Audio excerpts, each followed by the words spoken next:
Welcome to the Salmon Runs YouTube. Enjoy the video.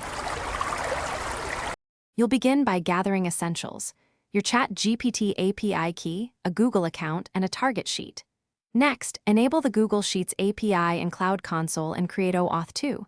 0 credentials or a service account. Pick service account for server-server workflows. Install required libraries, Python or Node, so the code can call both APIs. Once done, securely store the API key and credentials file. Make sure to grant the service account editor access to the sheet, so reads and writes are permitted. You'll now implement the core flow, authenticate to Google using the credentials JSON, obtain an access token, and instantiate the Sheets client. Then build the Chatgpt request, craft prompts that include row context, call the API, and parse its response into structured text or JSON. After parsing, prepare a batch update or spreadsheets. Values.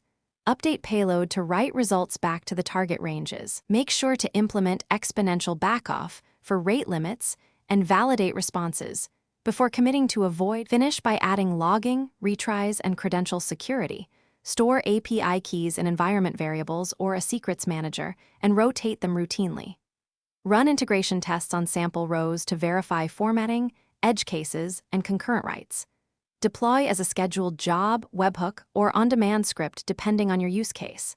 If something breaks, first check sheet permissions, the spreadsheet ID and range syntax, and API quota limits. Often the issue is missing editor access or expired tokens, so reauthorize and retry. Thanks for watching. Consider subscribing if we helped you.